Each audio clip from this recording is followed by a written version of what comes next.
was like a 2-year process, a 2-year quest, I think. What instigated it was, I had this little completely underpowered PV-TNT bass amp that probably had about 60 watts in it, you know.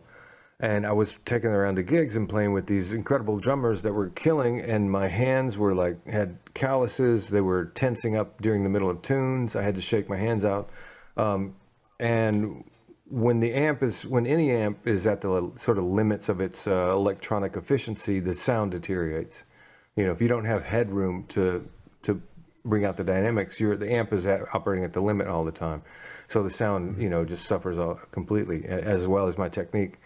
But then I took that same amp into the practice room without things going on, and left it turned up and played softly, and it was this huge tone, And so basically the next 2 years were spent trying to get that tone transported to the stage. And what happens is now, like the intensity that's available to my right hand, say it's like this, I try to play like around 50%. And 50% gives me room for dynamics and individual notes, dynamics in between notes, and dynamics in between sections of music, softer, louder, percussive, dead notes, things like that impact the music. Basically, if you turn your amp down and you're playing at your limit, then your ability to influence the music is hitting its head on the ceiling all the time. You can't really impact the music. You're just following whatever's going on. So having that headroom gives me the possibility of having impact on the music and guiding it and getting it more exciting or bigger sounding or whatever is needed at the time.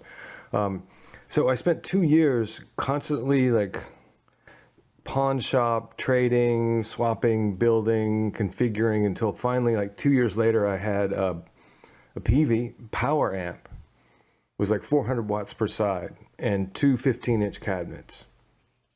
And that allowed me to play soft and on stage have a big, sound that gave me a choice of how loud I wanted to be. So it's not that I want to play loud all the time. It's just that I want differences in notes not to be a huge effort.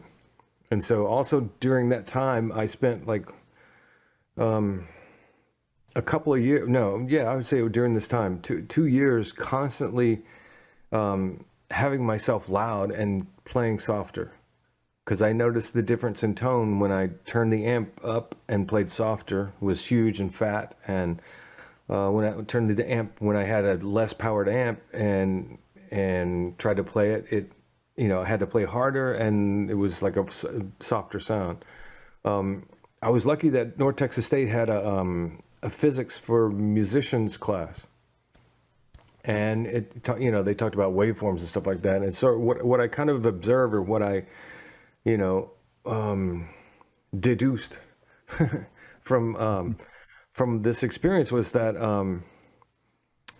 as soon as like there's notes like piano and like non-distorted guitar and bass and things like that they don't have breath behind them, so they can't get louder as the note sustains. As soon as you hit it, it's decaying, That's right. So there's a sweet spot. There's a spot where the string wants to vibrate. And if you excite it louder than that, you'll create a louder attack, but it's a much quicker decay. So the support of a note disappears when you play hard, like you can reinforce it different ways, with bigger cabinets or coupling with the floor, things like that. But so you create a bigger difference between the attack and where the notes wants to settle when you play hard.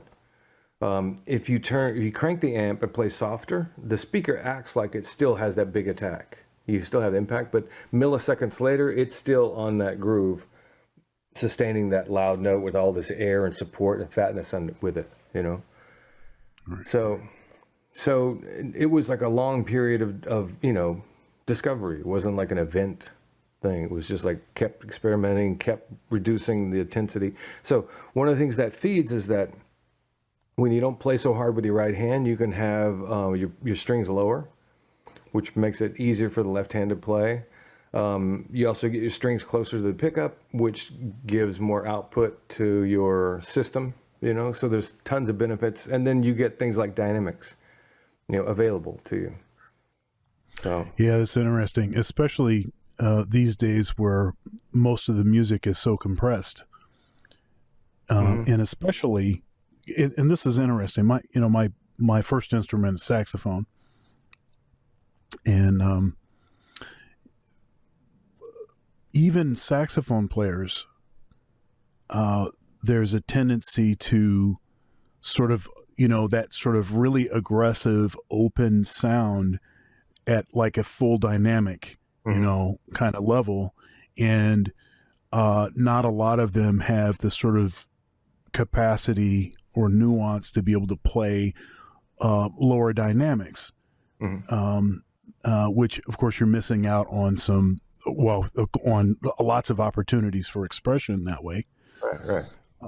But I think part of that is probably unwittingly a response to just the overall compression of other stuff, that they're playing with, and then the mouthpiece technology has sort of in some ways promoted that.